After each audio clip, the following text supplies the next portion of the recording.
Real name is Henrik. So Martin and Ralph asked me to come here and give you guys a presentation. I just made it a few minutes ago, pretty much. It's going to be the most random presentation you'll have. Quality approach. It's going to be about bread, because I'm a super big bread nerd, but my main job is actually being a software engineer. But my passion is for bread making. I'm trying to show you a couple of cool things you probably did not know about bread making. Okay, so who of you loves to eat bread? I see many German hands here. We Germans, we really love eating bread. People are saying we are the bread nation. What's the perfect bread? Everybody has a different perspective on what he or she prefers on the perfect bread. To me, this is one of the breads that I like to make. It features a super nice crisp crust. So when you take a bite, you have this crackly experience in your mouth. And then you have this fluffy texture inside, and you take a bite, and it's just this perfect play of different consistency. And that's, to me, the perfect bread. It's fucking sexy. Thank you so much. But we do have a problem, and the problem is this is today's bread that you get when you go to the supermarket. Modern bread is broken. So today I'm just going to show you real quick on what I think are a couple of things to fix bread. Question to you guys: what's a good bread made of? Give me some. What do you think? What's the most common ingredient? Yeast. Water. Yeast. Flour. Flour, yes, flour. I got flour. What else? Salt, yes. And one more thing? Water. Water, yes. So a good bread should be made of flour, water, and salt. No yeast. Because, I'll get to that in a second, there should not be any commercial yeast inside of a bread. Because a natural bread, the way we made bread in the past was we were using sourdough. And a sourdough is a natural combination of wild yeast and wild bacteria, which you cultivate. I'll get to that in a second. So there's no commercial yeast inside. This is like a super nerdy slide that I personally really love. It maybe goes a little bit into too much into detail, but it sort of shows the history of bread making. So if we take the whole world and we divide the whole world from creation, and we put that on the 1st of January, and now being sort of midnight, so now it's midnight December at the end of the year, then for pretty much until mid of March, almost nothing happened on our planet. Nothing happened. And then a little bit further, at some point, we started to have the first bacteria, and soon after, sometimes in June, we had the first multicellular organisms. At some point then, we had the first bacteria on land, which is pretty much just in October. So nothing happened on land until October. Then ultimately, we had the first maritime ancestors of fungi, the parents of yeast pretty much. And ultimately, they came to land on the November 24th, my birthday. And then at some point later, the dinosaurs were coming on 14th of December. Our supercontinent began to rift apart. Dinosaurs went extinct 2 days ago, and just today the first humans came to this planet, so that's the reason why we're sitting together here. And around 5 seconds ago, the first bread was made in ancient Jordan around 10,000 BC. And 1 second ago, the first commercial yeast was put together by Louis Pasteur. So what I'm saying is, the key message is that commercial yeast, the yeast you can buy in the supermarket, is something relatively new. Sourdough has been there for a longer period of time. There have been these microorganisms, and sourdough is about cultivating all these wild microorganisms. Hi, sourdough.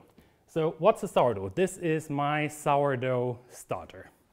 And a good sourdough starter should look like this. It should have this airy texture here. If you open up the jar, it should have this slight tangy, slight sour smell to it. It should smell a little bit like vinegar, a little bit like yogurt. Every sourdough starter is, however, unique. So if you're making a sourdough starter, then chances are that your sourdough starter is going to be different than my sourdough starter. And the reason for this is, why does it work to make a sourdough starter? the microbes that you cultivate, so inside of your sourdough starter, you have many, many very tiny microorganisms, bacteria and yeasts mostly, and they do live on the hull of every plant. They live on your skin. Wherever you go, while I'm breathing out around 30 spores of mold with every breath that I'm taking. So what I'm saying is there are spores everywhere. And by making a sourdough starter, you're taking some of the plant material, which is then ground to tiny flour, to tiny particles, and it's still contaminated with all these microorganisms. And you mix that and mix in a little bit of water, and soon after, all these spores which are inside become alive again, and that's how your sourdough starter is being born. At the start, there's contamination with everything, so there might be some unwanted fermentation. The microbial war is going on, but over time, the next day, you just take a little bit of that mixture, feed it again with a little bit of flour and water, and over time, you're selecting microbes which are really, really good at digesting flour. So sourdough is actually a sort of dirty fermentation, but by making more bread, your sourdough starter is going to become better and better. So if you start making your first sourdough starter, chances are after it's going to take around 7 days to make one. It's not going to be that great, but if you keep practicing, your sourdough starter is going to become better and better every time. And in fact, you can buy sourdough starters from bakeries which is 200 years old, and these starters are really, really good at making bread. And the cool thing, what I really nerd out about on sourdough is that if you are making a sourdough starter, chances are that your microorganisms are going to be different ones than mine. But that's also causing the problem because I can't give you a recipe because your sourdough starter is going to behave different compared to my sourdough starter. And that's sort of the complexity, and that makes it very hard to bake in a large bakery because you want to industrialize everything and bake everything with machinery, but then your sourdough starter might be different. You really need to have an exact environment, and that's to me the beauty of sourdough bread making. Why should you eat sourdough bread? Modern bread is just yeast, one single organism. Traditional sourdough is a combination of bacteria and wild yeasts. Sourdough bread has no preservatives, typically no added enzymes.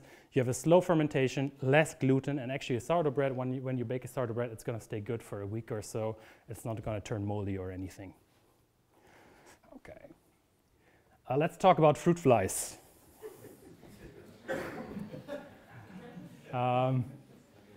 Do you guys remember these summer days, you're eating some fruits and your whole kitchen is full with these fruit flies? Do you know why they are coming around? I think I told this story to a couple of you already before. Does anyone know what's the reason why do fruit flies exist, or what's their purpose in our ecosystem? You fucking annoying. Huh? So they're annoying, but they're actually not attracted by the fruits. They are attracted because on the hull of every fruit that you have, on the shell pretty much, you have wild yeasts. And these wild yeasts are living in symbiosis with the plant. These wild yeasts are receiving sugars from the photosynthesis of each of the plants. And now, at some point, when you cut off the fruit from the tree, these microorganisms realize, I'm not attached to the plant anymore, so I need to think about reproducing. And then these yeasts start consuming some of the sugars which are inside of the fruit, and then they are creating components, and these components are attracting the fruit flies. And then these fruit flies land on the hull of the fruit, walk around there, and then they are contaminated with the spores of the wild yeasts. And then they're flying to the next fruit, and sort of they're like the bees for wild yeasts. And this is super cool because I have extracted a sourdough starter from fruit flies. But the problem is nobody wants to eat this type of bread because everybody's super disgusted with my fruit fly starter. And that's also one of the reasons why I'm also a beekeeper, because I use bees. These bees are landing on all the most amazing plants, and they are being contaminated with all these spores. So my goal by doing some beekeeping is to extract even more yeasts from nature and try to really make the most amazing, the perfect sourdough starter. There is in fact a library in Belgium which just has different sourdough starters from all around the world, and they're trying to see what's the best, the most perfect sourdough starter. My starter, which is named Brad Pitt, is the most traveled sourdough starter. I'm always taking it with me when I'm going on vacation because I'm trying to collect more wild yeasts. You can always see Brad Pitt in the picture hidden somewhere. Here in Hobbiton, this was in the Caribbean somewhere, Bryce Canyon, Hawaii, Cook Islands. Yeah. Okay, let's talk about YouTube. I never introduced myself, so I'm Henrik, by the way, and I run the YouTube channel called The Bread Code. It's the biggest sourdough channel worldwide where I'm teaching people how to make sourdough bread.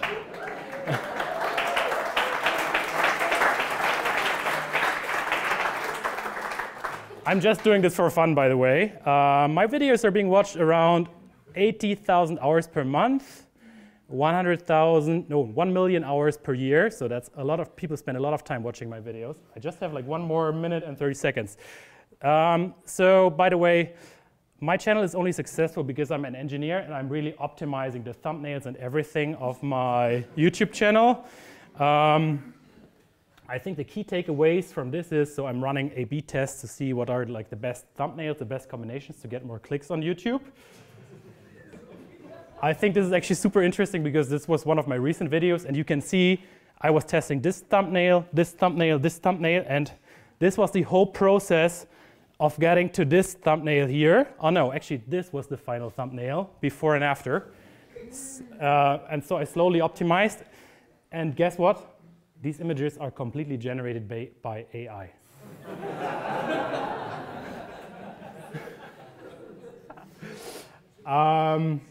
Yeah, so I'm just doing this as a part-time job. I'm actually not, my plan is not to earn any money from this. I'm working as a software engineer 3 days per week, and 2 days per week I'm dedicating my life to teaching people how to make bread. My mission is really to enable all of you to make more bread at home, and if you're interested, you can check out my open source book called The Sourdough Framework. You can just go to the website. There's all the details because you probably have a lot of questions on how to make a sourdough starter and everything. Just go there. You'll find all the information you need, and please make your own bread. Thank you.